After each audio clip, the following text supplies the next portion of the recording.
A little girl stood in the corner of a small vestibule, her fingers curled tightly around the handle of a small violin case. She stood there in the darkest corner of the dark, the only gleam to cast her silhouette upon one of the limestone white walls being that of a street lamp filtered through a heavy glass-windowed door. She dared not move.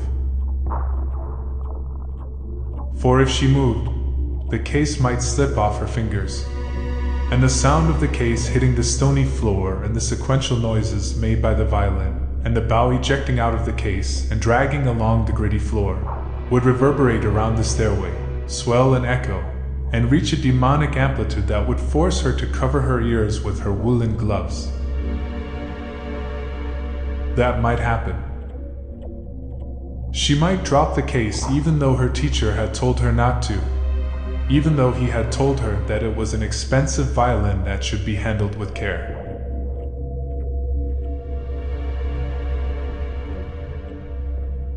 She stood there in the dark, even though she knew there was a light switch on the wall which she could have easily reached with a single swift motion. But the frightening sound that might shoot reverberating from the dark into her ears as soon as she would even think of moving kept her catatonic, fingers curled tightly around the handle of the violin case which she tensely slung in front of her thighs. The tighter her grip was, the more balanced the state of silence, immobility and darkness felt, and a passing moment of that balance after another, and another, meant that she was in control. And perhaps the case wouldn't fall after all, and her teacher would be pleased with her and the way she treated the instrument she had been entrusted with.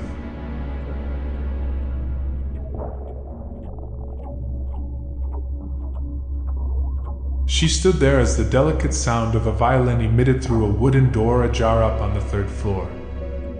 A masterfully played melody filled the dark stairway, bounced back and forth between the limestone white walls and set the metallic banisters vibrating inconspicuously like the strings of an overgrown harp. And the voice of the teacher intoning along with the pitch of the violin went, "Good," and "That's it," until she felt herself worthless and incompetent standing there in the dark just by herself. And no, the teacher would not be pleased with her even if she didn't drop the case. He would never praise her so melodiously, and would mostly watch her wearing a thoughtfully crumpled face whenever she played, and her fingers would feel numb and dislocated.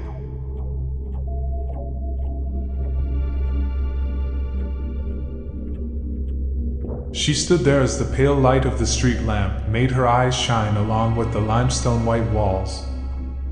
And oh, how many moments of the violin's delicate tone, immobility, and darkness there would be yet to come until the student playing that everlasting tune would come down the stairs. Would there be 5 of them? 10? She tried to count them, but she didn't know when one moment ended and when a new one begun. Because all that immobility and darkness seasoned with the muffled violin felt like one and the same instance. And during that everlasting moment she recalled her mother and father talking with the teacher about violin lessons, and herself sitting quietly, looking at her shoes and hearing incomprehensible words like responsibility, dedication, and perfect pitch.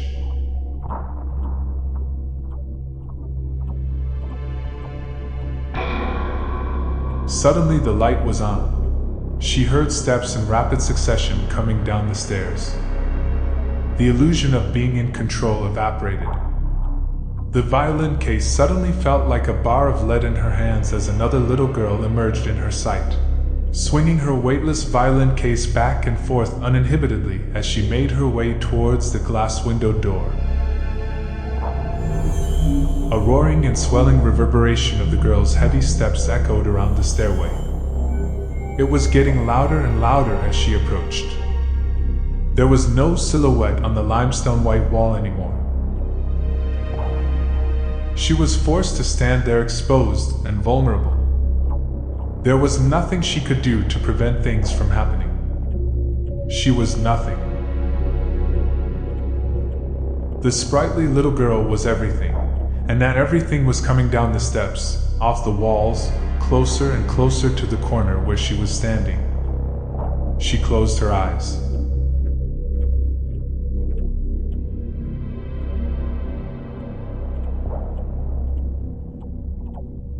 She heard the door opening, then closing. The light was off again. She stood there in the dark, just as before, fingers curled tightly around the handle of the violin case. Her sharp silhouette was projected on the limestone white wall, just as before. The violin was intact. The silhouette slid along the limestone white wall towards the stairs, then vanished into the darkness of the silent stairway.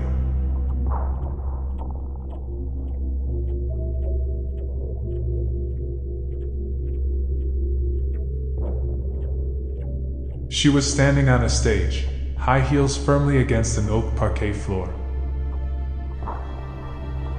For a moment, the last remains of a thunderous applause of welcome stirred in the far reaches of the ceiling, and then a complete silence took over the hall. A bright spotlight aimed directly at her slung a slender silhouette on a wine-red curtain behind her. The violin was securely under her chin. The bow was suspended in the air above the 4 silvery strings by her stable right hand, ready to strike the first note. An audience of hundreds, silent and motionless, was sitting in the darkness, holding their breath in the fear of not hearing the first note emerging from the only spot of light in the vast concert hall.